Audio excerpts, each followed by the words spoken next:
नमस्कार। आज हम एक बहुत ही आम लेकिन गहरे एहसास पर बात करेंगे। वो एहसास जब हम किसी बड़े चैलेंज को देखते हैं और मन में एक डर सा बैठ जाता है। जी, खास तौर पे जब हम दूसरों से खुद को आंकने लगते हैं, तुलना करने लगते हैं। बिल्कुल। और इसी पर हमारे पास डेली गीता का एक विश्लेषण है।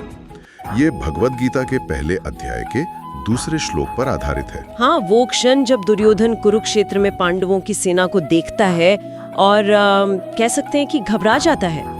यही तो मजेदार बात है।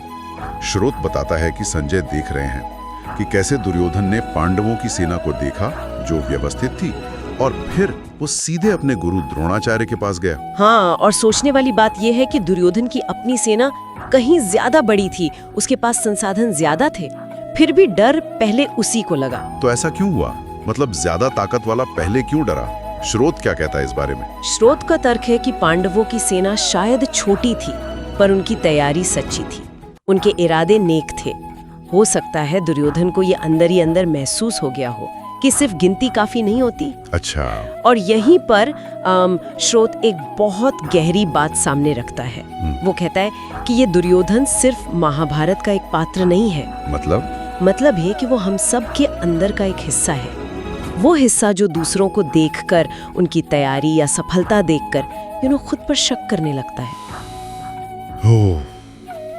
तो ये तुलना वाला डर है जो हम सब कभी ना कभी महसूस करते हैं। हाँ बिल्कुल, वो हिस्सा जो घबरा जाता है। स्रोत इसे सीधे उन लोगों से जोड़ता है जो कभी निराश या हारा हुआ महसूस करते हैं। कहता है कि देखो, डर लगना तो स्वाभाविक है, इसमें कुछ गलत नहीं।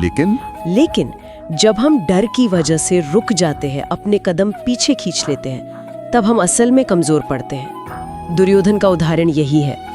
उसके पास बाहर से सब था। हाँ, सेना, संसाधन, गुरु, सब कुछ, सिवाय शायद अंदर की हिम्मत के।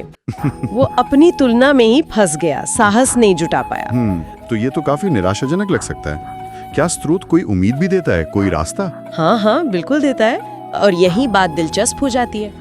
स्रोत एक उम्मीद जगाता है। वो कहता है कि अगर इरादा पक्का है, अगर नियत साफ है और सच्ची लगन है, तो रास्ता धीरे धीरे बन जाता है, भले ही बाहर मुश्किलें दिखें, क्योंकि असली लड़ाई वो बाहर मैदान में उतनी नहीं है जितनी हमारे अंदर है। एकदम सही, हमारे अपने मन के अंदर, अपने डर से, अपने शक से, अपनी उस तुलना करने की आदत से। तो फोकस बाहर से हटाकर अंदर लाना है। बिल्कुल। स्रोत खास तौर पर उन लोगों को याद दिलाता है जो कभी टूटा हुआ या थकावा महसूस करते हैं कि देखो, सबसे जरूरी लड़ाई वो है जो तुम्हारे अंदर चल रही है। और जब कोई अंदर से जीतना शुरू करता है तो बाहरी परिस्थितियां भी बदलने लगती हैं, या कम से कम उनका हम पर असर कम हो जाता है। हम उन्हें बेहतर तरीके से संभाल पाते हैं। शायद इसीलिए स्रोत एक मंत्र जैसा भी सुझाता है। मैं डर से नहीं, अपनी इरादों से लड़ूंगा। जी, ये एक तरह से अपनी दिशा तय करना है कि हमारा ध्यान किस पर है, डर पर या अपने संकल्प पर। तो इस पूरी बातचीत का निचोड़ क्या है? इस श्लोक और इस विश्लेषण से हम क्या लेकर जा सकते हैं? मेरे ख्याल से सबसे बड़ी बात यह है कि डर एक सच्चाई है, सबको लगता है, बड़े से बड़े योद्धा को भी। हाँ, ये जरूरी नहीं कि डर लगना कमजोरी है। बिल्कुल नहीं। असली पहचान इस बात से बनती है कि हम उस डर के साथ करते क्या है। क्या हम दुर्योधन की तरह तुलना और शक में उलझ जाते हैं, या फिर पांडवों की तरह अपनी सच्ची तैयारी और नेक इरादे पर भरोसा रखते हुए आगे बढ़ते हैं?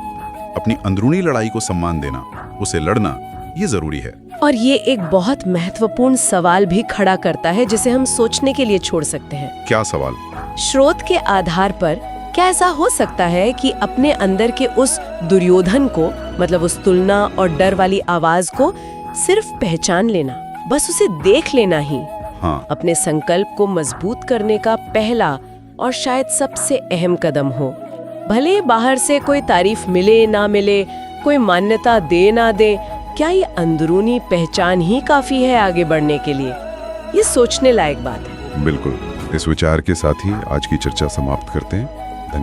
धन्यवाद।